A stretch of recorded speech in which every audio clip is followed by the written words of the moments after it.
filming and color grading, is it?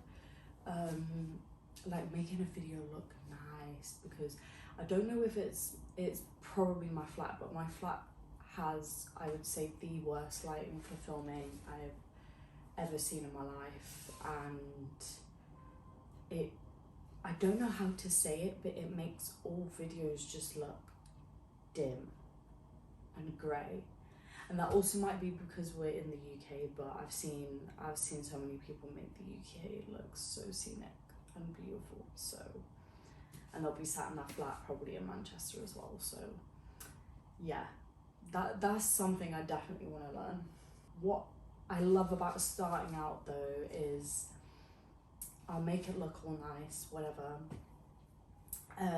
But the lighting will fail me, because really I'm just relying on natural light, and the natural light in this flat is not it. Not it at all. But it's okay, we've got to start somewhere, and that's what I said to myself, because this is my 6th take and I get so nervous talking in front of the camera that sometimes it feels easier just to not talk at all. But I really enjoy sitting and chatting, and why would I stop myself doing something I enjoy because of the fear that it won't be good enough? I mean, this is the best time to just be sitting and doing nothing, because if I'm going to be really honest, no one's probably going to watch this. But even if one person does, I hope you learned something today, because today we're going to be talking about things that I've learned recently, and things that I think when I talk to other people about it, when I talk to my community about it, we're all learning at the same time. And yeah, we may be learning different versions of similar things, but what I'm realizing is that it's all really connecting back to really similar stuff. So I guess the first one is focus, and I feel like in this day and age where everything's grabbing your focus all the time, like I went into town this morning and I don't know, I've been trying not to listen to music as much. I haven't had like anything to listen to music with for like a number of weeks until recently, and I found it really helpful like to learn a little bit more about what my brain does when I don't have anything to stimulate it immediately. So at first it was TikTok. I went back to old habits, but then I started just sitting there and embracing, I guess, the moment I was in. Sometimes I'd read a book as well if I did want a distraction. But what I realised walking into town today was there are so many things that grab our attention, and more I'm seeing just screens everywhere, like a screen in the middle of a building. I'm hearing noises. Yeah, I've got to look out for trams, I've got to look out for buses, different people walking. There's people trying to grab your attention, trying to sell you stuff. There's loads of shops that have got all the adverts everywhere.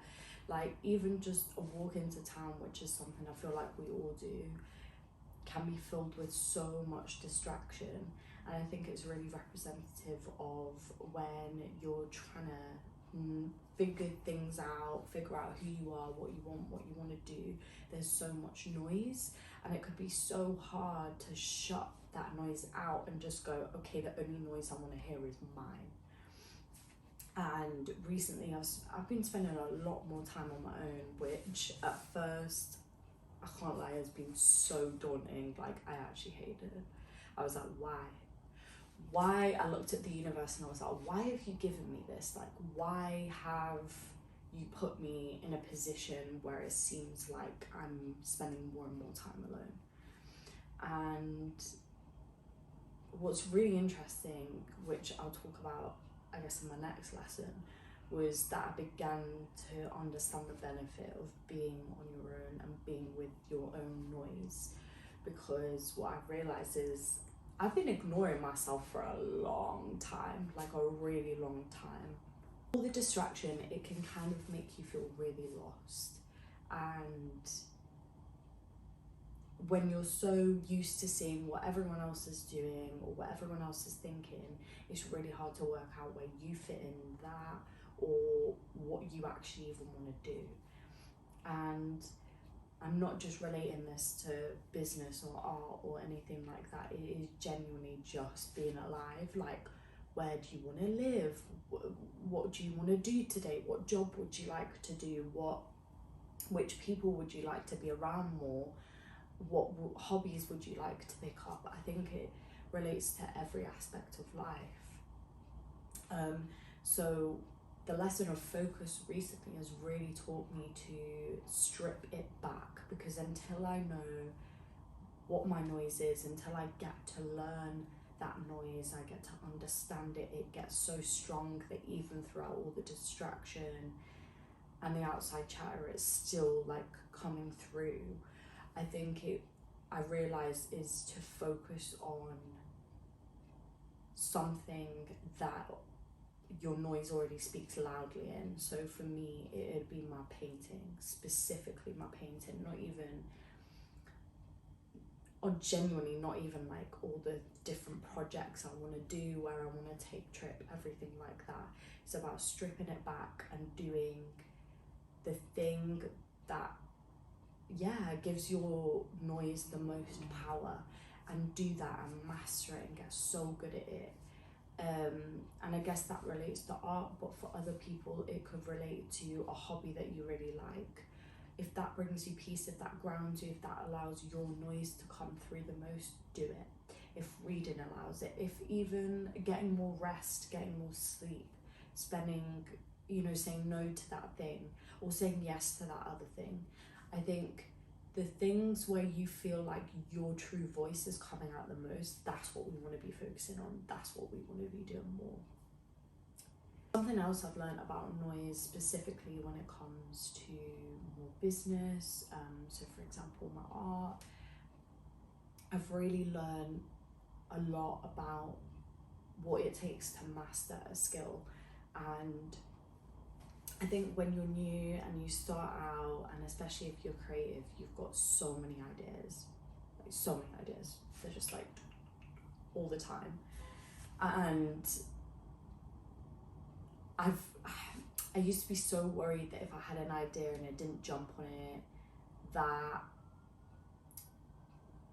I don't know, that it'd be lost or it'd lose its value if I didn't like do it immediately. What I realise now, what has more value is if I allow myself the time to master each skill as it comes, and to be able to save some ideas sometimes. I think it's really tricky when you're trying to do so many different things all at once if you haven't already, especially when you're starting out, spent that time mastering the craft that you really want to be known for, or the craft that you really believe in.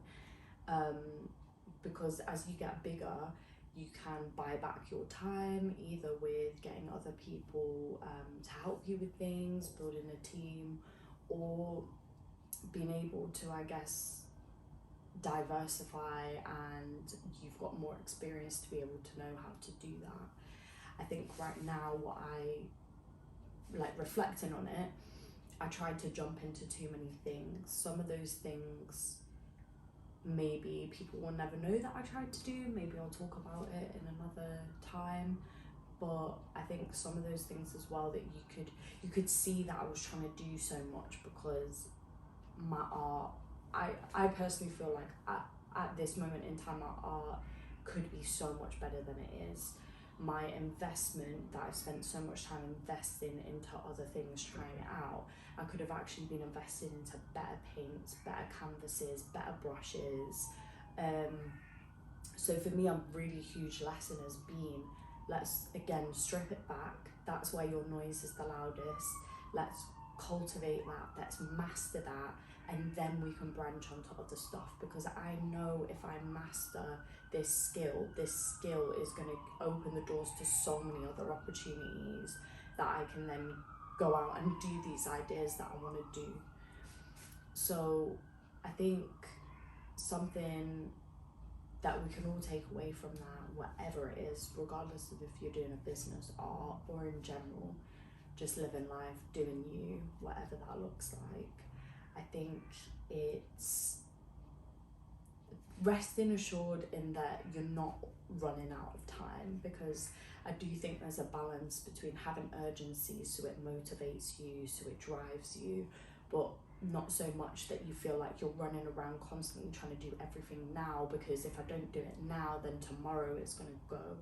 I think the concept of, you know, the power of now and things like that is taking each moment as it comes, and not all moments call for everything to be done in that moment.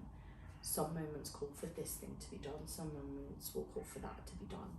And I think that's really helped me to get to a point with my art or anything that I'm doing, to a point where I can have true focus, a true peace of mind, instead of consistently trying to juggle so many plates. Because at the end of the day, when you're starting something, whether it be a project, a new job, a new hobby, even new relationships, new friendships, anything that you start in your life, you can get really excited about it and you can think a lot about it and want to do everything now as a bid to kind of secure and cement this success with it. But I think focus really taught me in the power of just taking it steady and making sure that each thing we do, it's a quality. Like when we're building a wall, each brick is of quality. It's not just like some half-hearted shit that we're just piling on top of each other because it's going to crumble eventually. So yeah, that would be my first lesson. I feel like I talk a lot, so I might actually break it down and do a lesson a week. So if you want to come back for the next lesson, that's going to be a little bit more around loneliness and what loneliness has taught me, being more on my own has taught me, and the benefits that we can actually get from being alone. Because I think so many of us, we hear the word alone, or I don't even know, like, I don't have any plans today, and that really scares us. So next week we're going to be talking about